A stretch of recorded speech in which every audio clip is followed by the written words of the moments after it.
Hello everyone, and welcome to a new episode on beauty with a slight twist. Every time we have guests on our guest segment of our episode, we call it the Char Circle. And today we have a particularly large circle as we have people with a whole pool of talent and members of the British ESEA Beauty community. So Amra and I are obviously excited to introduce you to every single person that's on this beauty panel right now. But before that, I just wanted to quickly explain why we're here today. So Amra and I, we are obviously Being Brasian, and as Being Brasian, we've partnered up as official partners with Be Seen for ESEA Heritage Month. Until now, we haven't had a month solely dedicated to the ESEA community in the UK. So they've been campaigning really hard to put a spotlight on our amazing community for the month of September this year. So it's an incredible achievement, really. This is why, obviously, Amra and I got together a beauty squad of beauty panel members for today's filming. And these are people who are really making a difference on the UK beauty scene. So Amra and I first started this channel because we didn't see people who looked like us growing up. And it's really our love of beauty that brought us together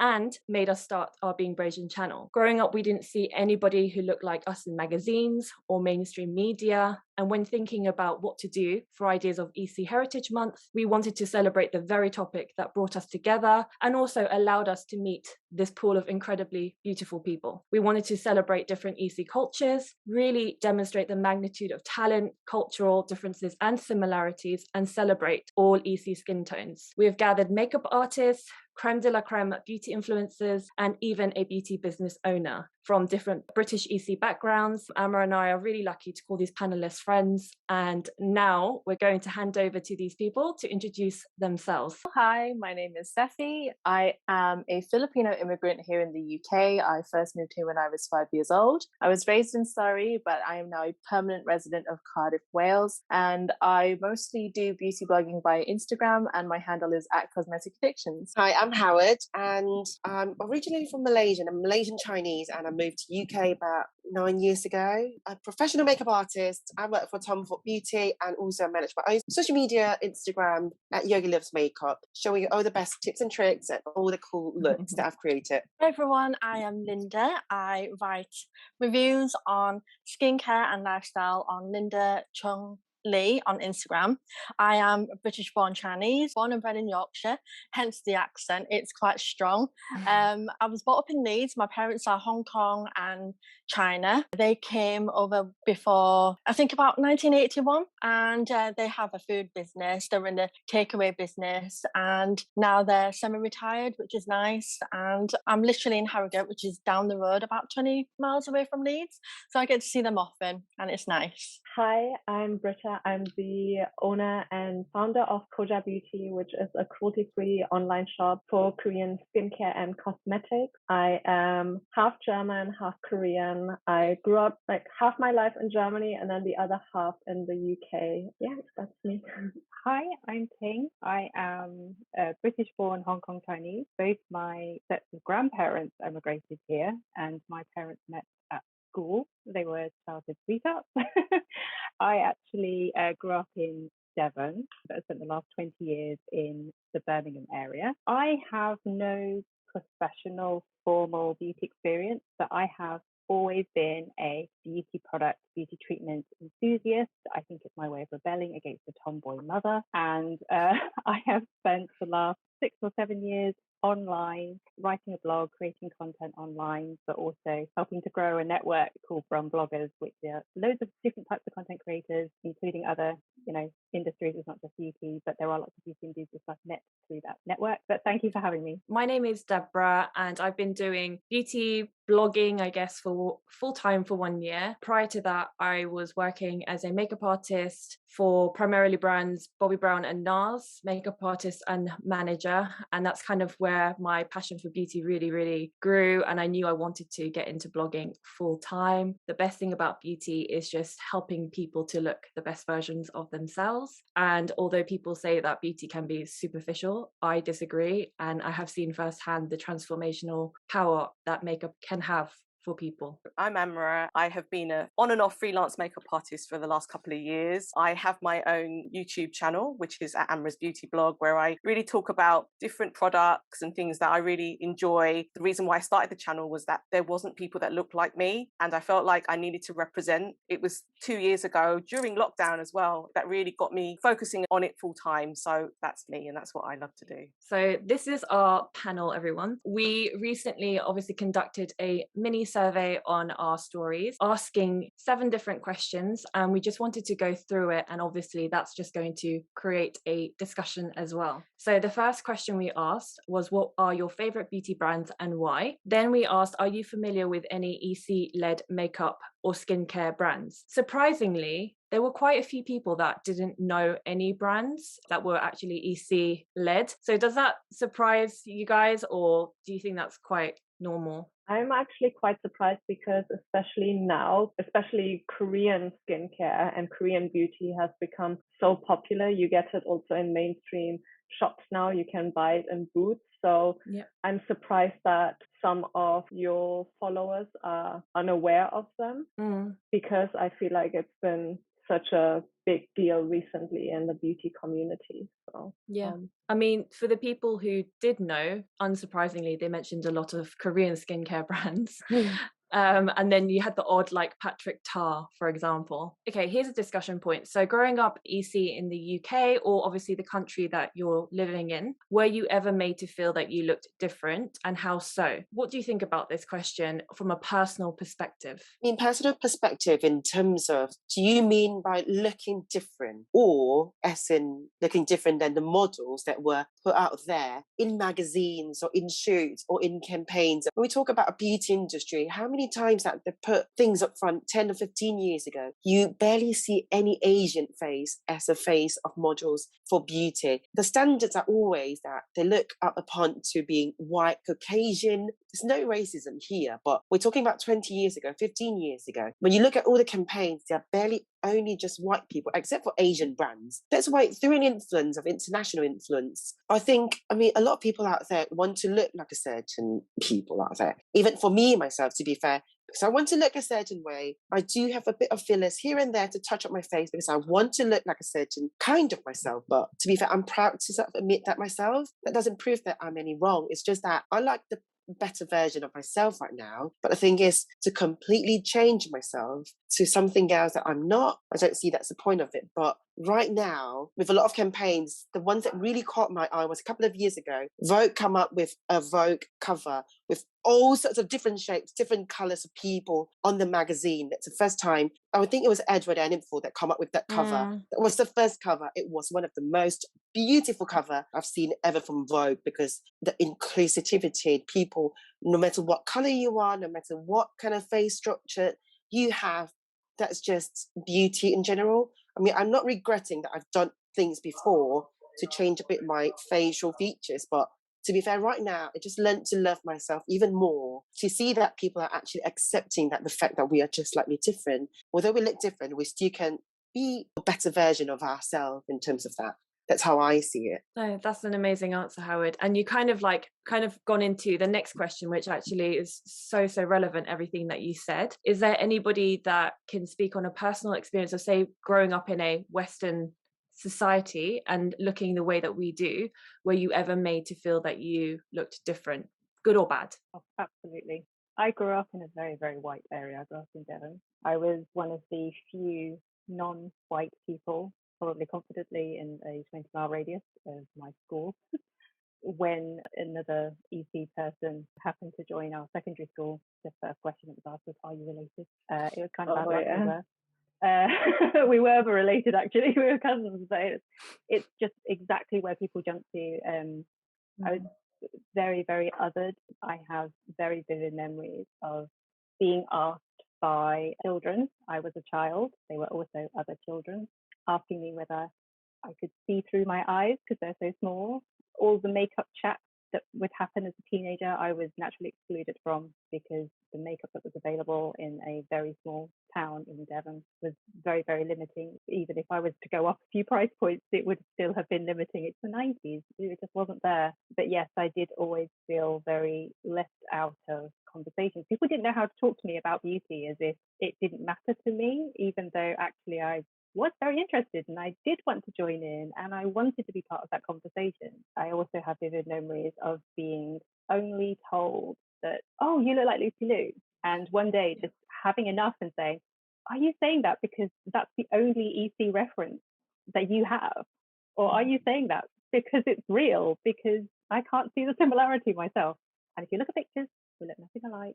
Definitely a number of experiences growing up where I just felt excluded. I don't know if people were doing it to be hurtful. I think it's more that thing that the kids didn't know how to have that conversation, but it was mostly experiences at secondary level rather than primary. At primary school level, I don't have memories of feeling excluded, actually. I don't know if that is just luck or if it's to do with other influences as we grow older and we become more aware of the media ourselves. And maybe in primary school, we just didn't have that awareness to be able to recognize our differences. And we saw more of our similarities in the kids around us at primary school than what was different. I'm sure we can all relate to that. Does anyone else have any similar experiences to Ting? I wouldn't say that I was necessarily targeted for looking different. I grew up, actually, funnily enough, in a town where I had a lot of family members. But what I definitely remember growing up was having to justify the fact that my type of EC wasn't the EC that people knew or would generally jump to when you say I'm Asian. I'm from the Philippines, I'm Filipino. I remember growing up and having kids being like, well, is Philippines in China or Japan? And me saying, nope, it's a whole country in itself. We are our own people. And it was just constantly having to justify that and people almost trying to tell me. And of course, you're children at that age. So it's all just exploring. And obviously at that time, because I was in primary school decades ago, the world just wasn't as cultured as it is now. People just didn't have as much global awareness as they have now. And I do remember growing up and having to be like, this is Philippines on the map.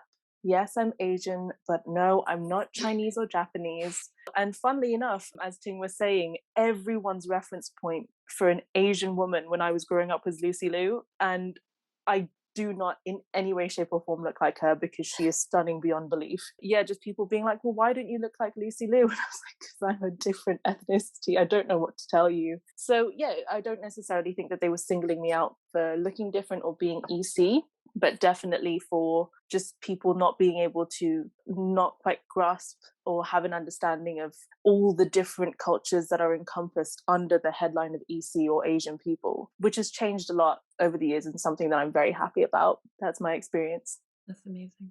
I wondered as well, because one of the answers that we got is it wasn't always negative, the comparison, but I got a lot of you look exotic. So have we, everyone's sort of nodding here. Yeah, we've all heard that. Yeah.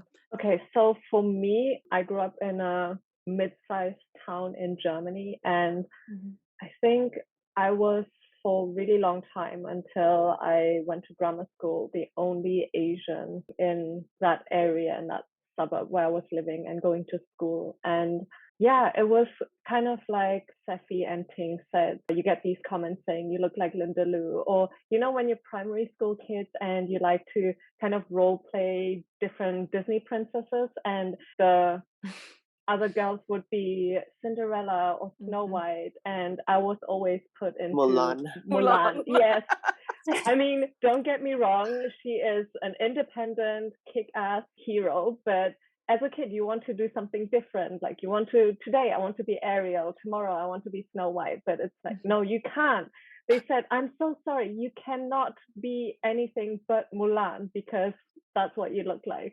And I said, but I don't know, Tina, for example, she doesn't have ginger hair, but she can be Ariel. Why can I not be someone else? Can I not be, I don't know, Rapunzel with blonde and long hair? Yeah, that was one experience. But then, funny enough, when I came to the UK, people weren't making fun of me for being Asian because the school I went to, they had different Asian ethnicities and it was well mixed. But at the same time, I experienced people making fun of me for being German, which was completely strange to me because in Germany, I was made fun of for not being German. And then in the UK, I went to the school where people suddenly started making jokes for me being German. And it was a really strange experience. No, thanks for sharing. Linda, your experience of growing up in Yorkshire.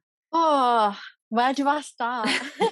Well, I think I felt othered when it started when I was in primary school. About 4 years old. My English wasn't that great because I spoke with my parents a lot, with my grandma, but there wasn't a lot of Chinese people up in Yorkshire at that time. So I was made to feel very different from about 4 years old. My main utensil was like chopsticks, for example. Knife and fork was like, what are these? How do you use them?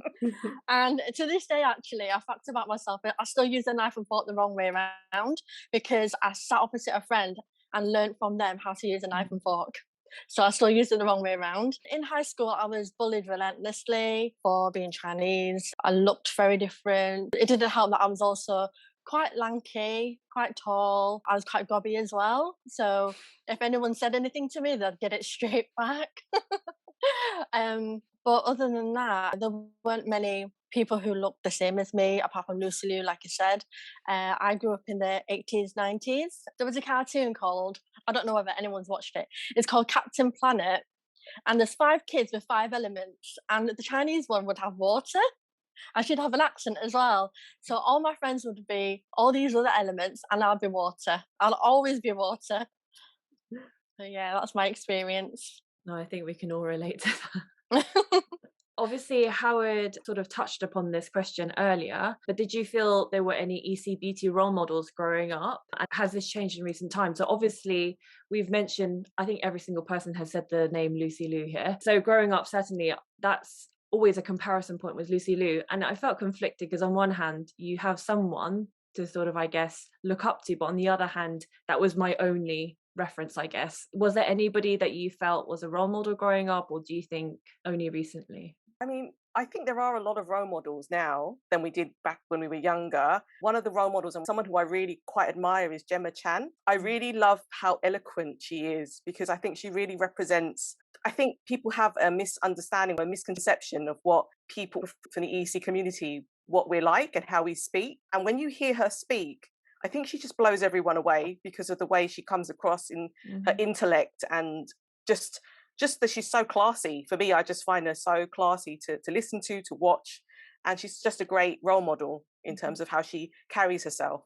So for me, right now, I think she's definitely one that I really like. Yeah, I just watched her Vogue video, you know, when she does the Vogue secrets. Yes, I watched that too. Yeah. I watched that today and I was just like, oh my God, she's like elegance personified. I love her. Yeah, I definitely felt that it's a struggle to see any variety in role models when I was growing up. I remember dial-up. I remember life before dial-up. If that gives away my age, so be it. I think the internet really, really helped. It allowed me to find my people and I don't mean that just easy way. I mean like people who share the same passions as me and the people who have similar struggles or find similar joys in things and you know share that. I definitely felt when I was growing up it was harder to see that. So you know like you know the magazines used to get appeared and you're looking through them at the pop stars and the you know TV movie stars and looking through them I'd be like oh okay it's very homogenous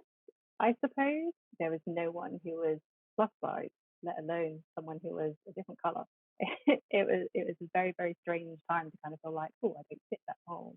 And then obviously with the internet, it's like, wow, all of this is where it's at. I have to admit there were times when I felt like, oh my God, I wish I had the internet sooner so that I could see so much more of the world reflecting back at me what I have in myself when I see and look in the mirror. And it's like, that's amazing. That's wonderful. Without it, I think I would have felt more isolated, more othered for longer. So I think I'm thankful for that and the fact that social media allows ordinary people who are not the Gemma Chans of the world, who are not the elegant movie stars, to see others and to represent themselves and you know people that are like them as well online. So hopefully there aren't other versions of me growing up now who feel the way that I sometimes do. Growing up, I watched a lot of, is it Michelle Fun videos? Yeah. And I remember when I first discovered her on YouTube, it blew my mind just from a beauty perspective. And I thought, wow, not only is she EC, but she's not like this stereotypical character that has like an accent or something, and she's incredibly beautiful, incredibly talented, and she was like one of my early beauty role models and kind of gave me the confidence to really pursue beauty. That was my example of someone growing up other than Lucy Liu. For myself, you'd be surprised, my role model was never a beauty artist, a makeup artist, or a superstar. It's a sports person. Do you know Michelle Kwan? Mm-hmm. Ice Princess Michelle Kwan, Skates Alive. She was one of my first ever role model as being an Asian and being at the top ranking of a sports person, being renowned as the Ice Princess of her era. I think she was one of the very few Asians that got into the sport, the top 10 ranking. I remember reading that article and being at World Championship of Ice Skating, Olympics. She was up there, being an Asian. A couple of years ago when I discovered Liu Wen, her show, when they were appearing on Victoria's Secret, when Victoria's Secret start to actually use Asian models on stage, despite the fact that Liu Wen might be pale as a Chinese, but she's never going to be as pale as one of the supermodels out there. But she's beautiful. She looked absolutely stunning. They start to have this kind of role models coming up. It shows that looking different can also be your strength to sort of thrive into an industry, to make yourself special. And somehow things will come around when they start to actually look and say that she's actually stunning. She's never different than other supermodels. She's also one of the well-reclaimed supermodels out there. Liu Wen, Chinese supermodel, He Shui or Ming Xi, one of the Chinese supermodels. They were stunning. They were one of the first that actually got onto Victoria's Secret. This question actually had me at first, because really when I read the question, I thought, like, who was my role model growing up? Somebody who was of ESEA heritage or ESEA background that I looked up to. And I thought there was nobody. But actually in hindsight, and this probably sounds really cheesy, but actually my ESEA role models growing up was my mum, my aunties, because these are women who have moved to a whole different country. You know, the very beginning of their lives as an adult, they're leaving behind their culture, their parents, everything that is familiar to them, and they're coming here to forge a new life. And just seeing them be so unapologetically proud of their heritage in a whole new community that they didn't know whether the community would accept them or not. They didn't know if the people surrounding them would either receive it well or be hostile about it. And it made me remember, actually, one time there was an event going on in our community, and it said, you know, if you come from a different background, you know, feel free to wear like national dress. And I remember at that time, because I was still very young, being so embarrassed because my mum dug out like a proper traditional Filipino dress. And I was like, please don't wear it. It looks ridiculous. Because I don't know if you guys have ever seen a traditional Filipino dress. The shoulders come out to about your ears. It's ridiculous. And they're really heavy too. And I was like, please don't wear this. You know, like kids from my school are going to be there. And she was like, no, I'm going to wear this. And I remember being so embarrassed. But looking back, you know, I just have to give her props, because that was a really brave thing for her to do.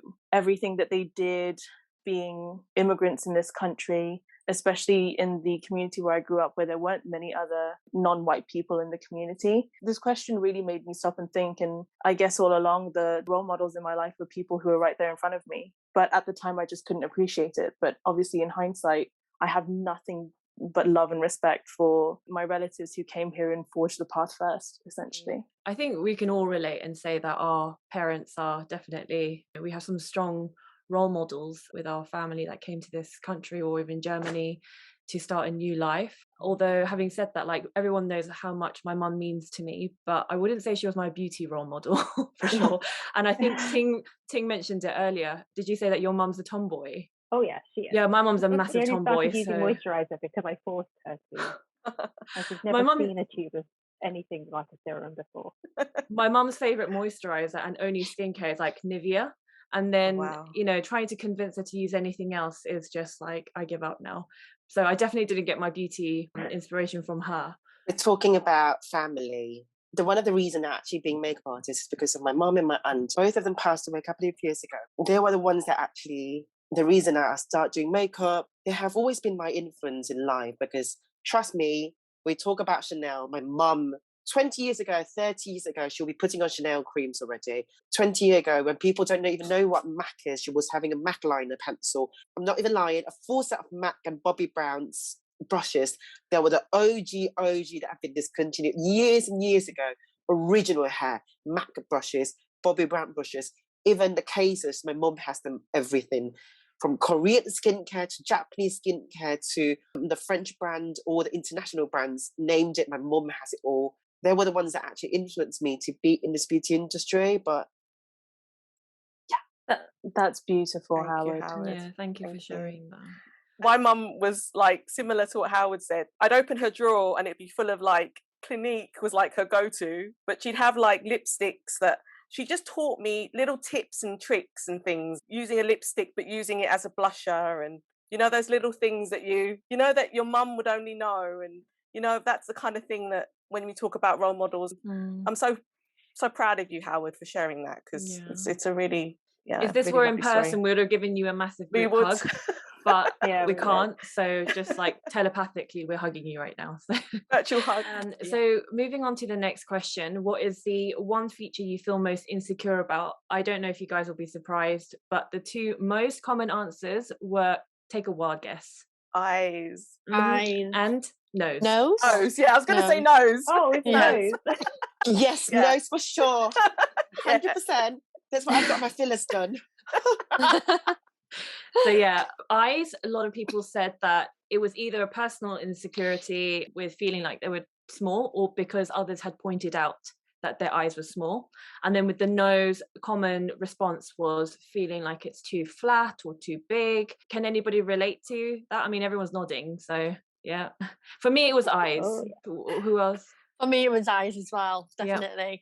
It was a case of, if I don't do eyeliner and I smile, you cannot see my eyes. They're not there.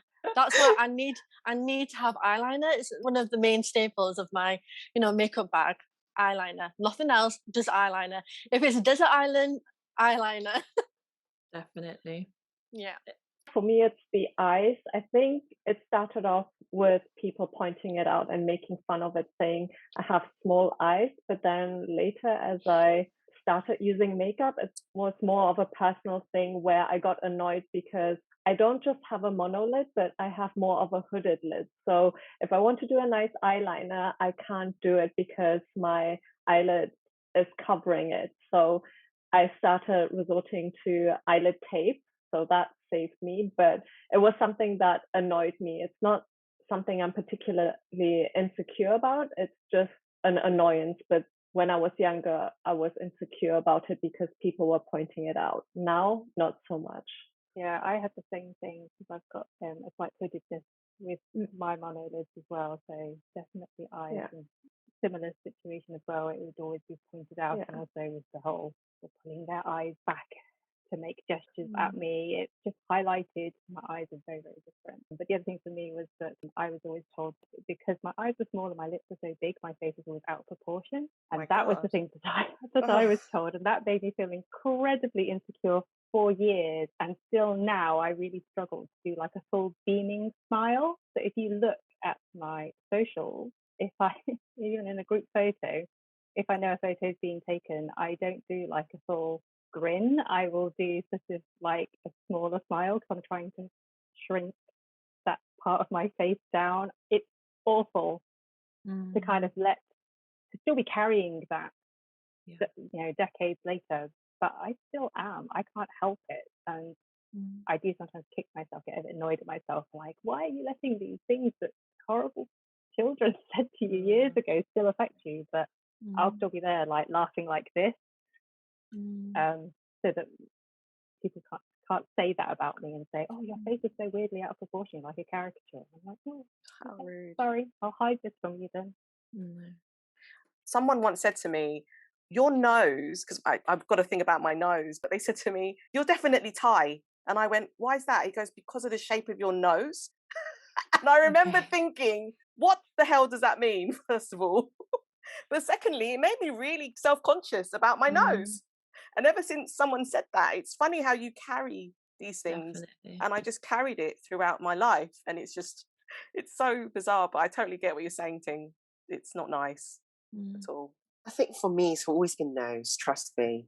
Since my younger age, I mean, in junior high, when I was 12, 13 years with my friends, so the first thing I need to do when I start earning money, I need to get my nose done. Get my nose done. And when I start earning money, I was like, hell yeah, I'm getting my nose done. I mean, there's no regrets upon it. I still love it. But I mean, I'm not doing a surgical, so I only do fillers because it's safer, because the things I've got nose allergy. So it's always safer to do. I can start fillers forever. So I get them done. I don't see that as a negative because I'm actually proudly to say that, yes, I have fillers done. So what? Rather than people judging you in a certain way, I'll be like, fine. I was like, don't tell me people haven't got Botox. Don't tell me people haven't got their lips done. Don't even try to lie. I can see through every single thing that people trying to change. But I mean, having my nose done, yes, it's one of my insecurities since young age. My dad has amazing nose. My brother has amazing nose. My mom and my aunt that inspired me towards beauty makeup. They also inspire me to the beauty of non-surgical treatments.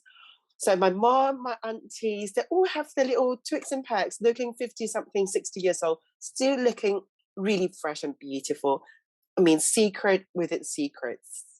Beauty is a secret also. Sometimes a little bit of this and that is also a secret to keep you looking always young and healthy. But yeah, they were one of the reasons that actually I see that there's no shame of knowing that what your insecurity is or sort of what you lack of. But the thing is, having to do it and meet it, just saying that, yes, I have it done because I like this version of me better. It takes more guts to actually meet them than actually take more guts to actually admit that you're insecure because of something. But I'm happy to admit that, yes. And yes, nose, insecure, 100% nose. Till I die, nose. For me, it's always been the eyes. And it's funny because actually kids would still point out, or, people would still point out that I have small eyes, but then my family would say I have large eyes. So I never actually knew which one I had. But I think my biggest thing was that, so I actually learned how to do makeup mostly from tutorials on YouTube. Like I was watching beauty YouTube from pretty much its conception. But because most of the people I was getting tutorials from were people who didn't have my eye shape, when it came to me actually trying to do the makeup on myself, I'd be like, why is it so ugly on me? Why is it not working? It's only now that I've really sort of started to embrace my own facial structure and tweaking techniques to suit my own eye shape that I'm starting to be able to get the most out of things like eyeshadow. And like Linda said, eyeliner. I couldn't do eyeliner until like a couple of years ago because I didn't know how to do eyeliner on hooded eyes. And my eyes were probably my biggest insecurity, but thankfully now with the power of makeup, I'm learning to love them just a little bit more. Amen. Because I obviously work in Tom Ford Beauty. Selfridges London. I haven't seen, I'm actually based in London. I mean, I've seen a lot of people coming in having insecurities of their own facial features. We're all EC here. We're all the major country, all around the world. Proud of that. Put it out there. One of the best things that I actually love is actually my eyes. Although they're a bit smaller, to be fair, all of us right now that I'm looking at the screen, we all have beautiful eyes. It's just in terms of that, how we wear makeup to enhance it. Because sometimes one of the most sultry and the most sort of unbelievable, beautiful kind of eyeshadow I've done on an eye look that I've ever done before, trust me or not, it's not on a white person. It's not on a white model. It's actually on an Asian model. And it's just because with how our eyes are shaped, it gives that sort of ultra seductiveness. It always feels like we're always, all the time, we're like squinting our eyes, looking sexy and seductive. And this is what feature that we should be proud of. I've been doing makeup literally every single day before lockdown, but still, yes, we're doing it now over at Tom Ford Beauty.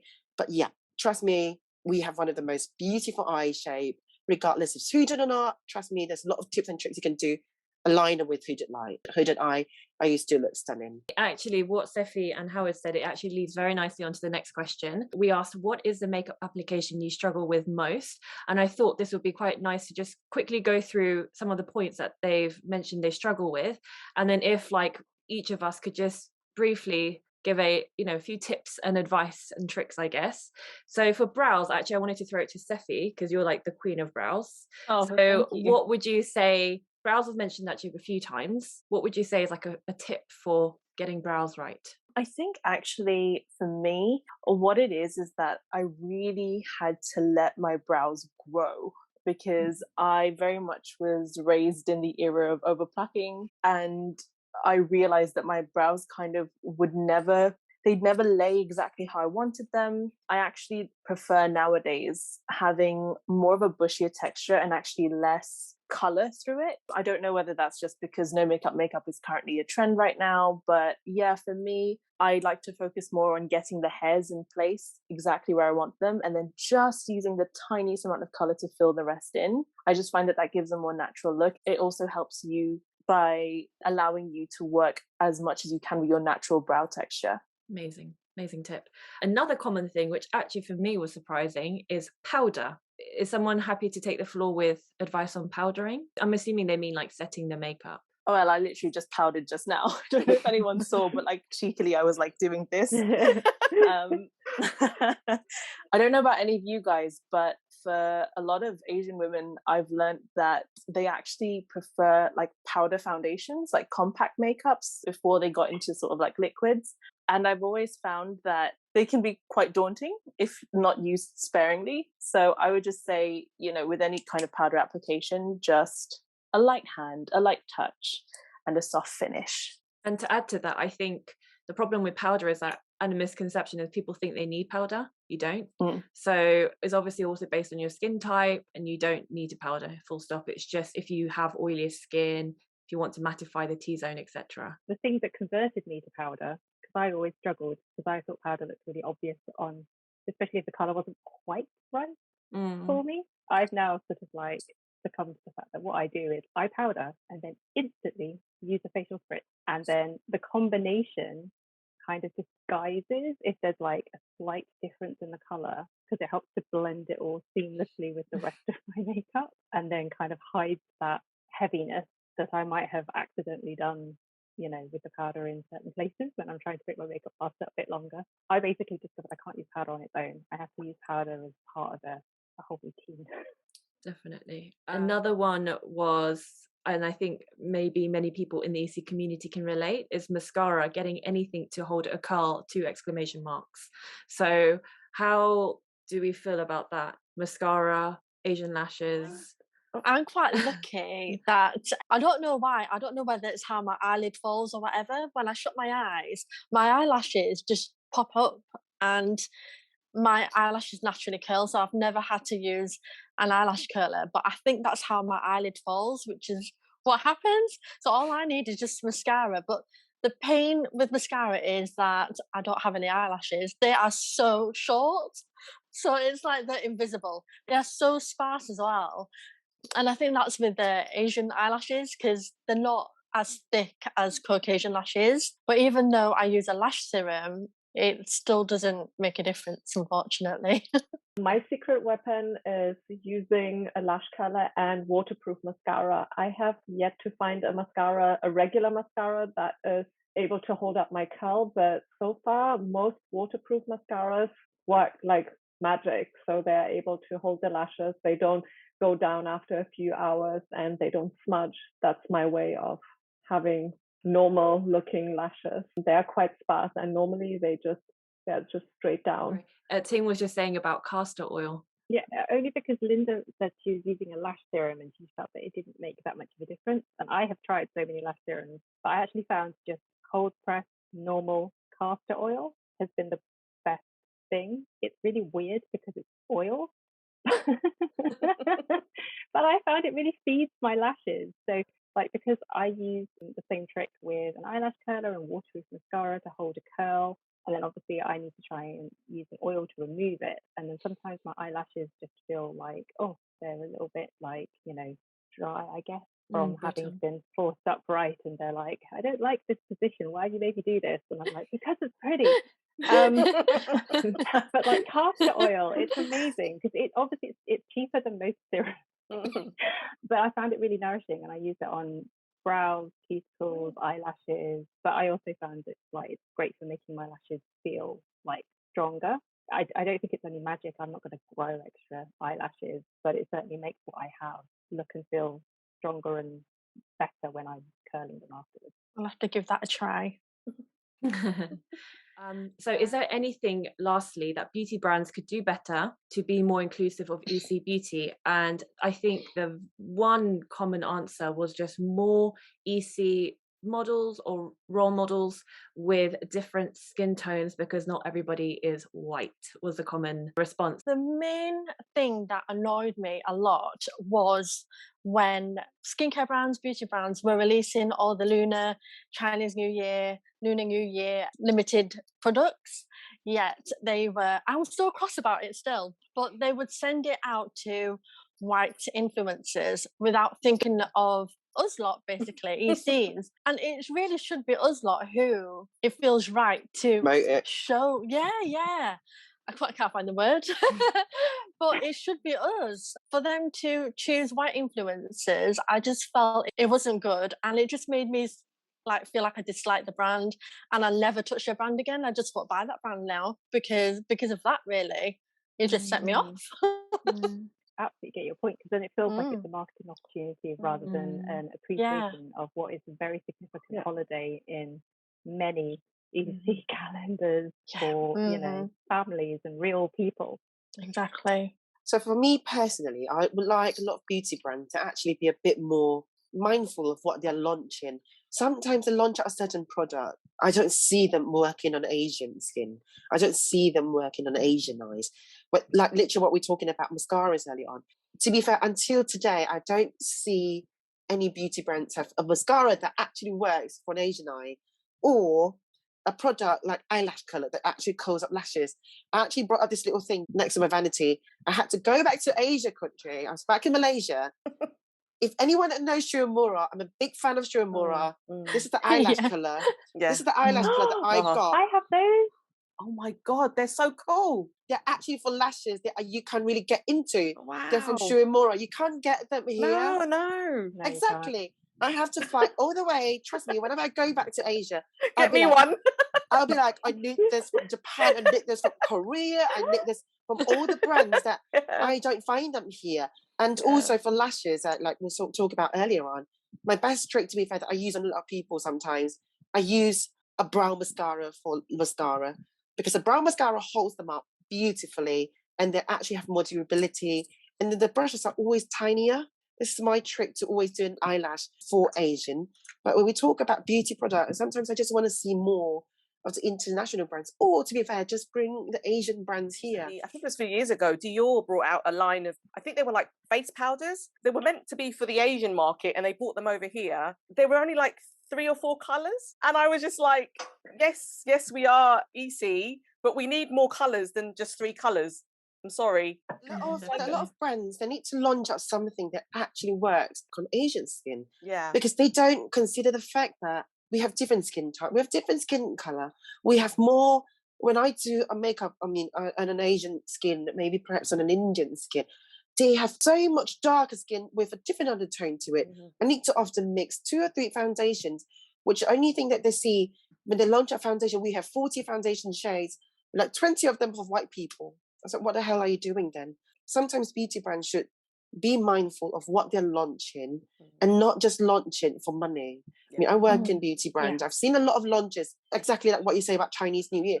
I celebrate Chinese New Year and that colour is not going to work on Asian skin. I was like, what the hell is that? I mean, it's like, that colour will not even go into an Asian skin, and why the hell is it's packaged into a sort of Chinese New Year? It was like, that's not a colour. It's a plummy colour. No Asian's going to ever use a plum colour on their cheeks. Don't you ever lie. I mean, I see that almost every day. And yeah, one of my beauty secrets is, trust me, every time I go back to Asia, I've got my stash of Korean beauty here. That's my secret to my skincare on my freelance. And I just wish that all the big brands of Korean skincare, Japanese skincare, can actually have as much influence, because they were often asking, what's your secret, Howard? My secret is the thing is not here in UK. But I'm very thankful of Koja Beauty that actually trying to bring in more Korean beauty as well, which I'm very excited to see more of it. But I would just want to say, on the flip side of that is, I've been in the opposite situation where people have said, oh, I haven't got a mascara that's got a really small wand for your Asian eyes. And I'm like, what do you mean? I can use any regular mascara. There's no problem with that. So I've been on the flip side of that, where people have tried to, you know, push a product towards me because it's got a smaller wand, or because they think it's something that EC people would like. And perhaps it is, but, you know, we're not all the same. So sometimes that would really irritate me. In addition to that, whilst working for beauty brands, one thing I found with my colleagues and my teams when I used to manage is a Chinese customer would walk in and they would instantly just go hiding behind the lipstick counter because they were all so intimidated to do makeup on, you know, EC faces, like eye makeup, for instance, or foundation matches, for example.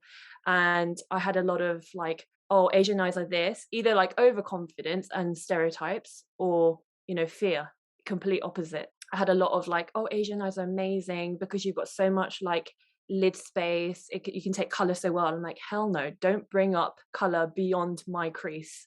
That's a no-go. You can. The other thing is, and I think we're all here and we're all from different parts of Asia, is we all have different eyes as well. Like, we don't all have the same eyes. Exactly. So one look might work for someone, but might not work for someone else. So. Yeah. So, I mean, one thing I wanted to say in terms of this question is what they could do better is I think training is a key word for makeup artists. So when I was part of different teams, I would really push training and make sure that EC faces and, you know, EC community were being included in the beauty trainings, but it shouldn't be left to me as an EC person to try and push that. Like, all beauty brands should be doing that. Just one last thing, what Deborah said about the assumption. I remember I went to a Tom Ford counter once. They went to me, this lipstick's really popular amongst Asian people. Yes. I get that a lot. And I always go, what do you mean? What do you mean it's really popular? Scarlet, Rouge, all the names, trust me. Back and forth, I can't remember. But I was like, it looks as good as in white people too. It's not because it's good on Asian people. The thing is, sometimes the colour doesn't even look good on certain Asian people. Don't just push them. But what Deborah said is true. Training is the main thing that the industry should be doing for the future. I'd like to see more of the beauty brands having trainings for Asian eye, hooded eyelid, I mean, how to do it, an eyeliner for a hooded eye. We're missing out big time in the beauty industry for the EC community. Yeah, that's what absolutely. I see. Oh, sorry, I was going to say on the other side of that, you could have, you know, not just hire people to be on the front end where they're seeing customers. You want more people involved in product development, in quality testing, in marketing, in HR, in all of the roles, because they could tap into so much knowledge, so many skills, and make it sort of more integral to the business. Diversity isn't just who's wearing your badge on the shop floor. It's not just having a few eyeliners or a few lipsticks that you can say, this will work on an Asian, this will work on, you know, that is not what will work. And if I look on your company page and it's all right there, and I'm like, well, do I trust you to have made something that's going to work on my skin? I agree. Yeah. I agree. Absolutely. I actually wanted to throw this question at Britta, being the only sort of beauty business owner here. What are your thoughts on it all? So I agree with it. Although I have to say, when it comes to foundations, I guess we're quite lucky because there's now a diverse range of foundations, whereas some of my Black friends with a really dark skin tone, they are still struggling. So I feel like in terms of makeup and shades, there's a good range. But I also think that when it comes to models and representation, especially makeup representation, it's almost like a cookie cutter. Even the white models have almost the same face shape. They have the high cheekbones, they have the eyes with big eyelids. That makes makeup application quite easy. When I grew up, I found it quite difficult to find a person where I could relate to in terms of makeup application. Even Michelle Phan, for example, her eyes are quite big, and I think she's Vietnamese. She had the double eyelids. So for her, the makeup application was completely different from what I need to do for my eyes. And in terms of that, I feel that there needs to be a bit more diversity. Absolutely. So, a huge thanks to our ESEA Beauty panelists today. Thank you for taking part, and thank you for joining us on our first beauty panel at Being Brasian. We hope that our panelists today have given you lots to think about. And of course, we would love to hear your thoughts on today. And if you want to have your say, please don't forget, you can contact us by DM at Being Brasian, or you can email us directly at beingbrasian@gmail.com. Or should you wish to contact any of the panelists and reach out to them directly, we will list all their IG handles for you. We also wanted to talk to you about our next event, which will be happening on the 18th September, where we'll be at the Korean Festival, also known as the Harvest Fest. Join us as we explore the cultural wonders of South Korea, as well as trying out some delicious Korean delicacies. We will share highlights of this on our IGTV on the 19th of September, so stay tuned. Again, thank you all for joining us, and we can't wait to see you all again. Thank you so much, everyone. Bye. Thank you. Thank you. Bye.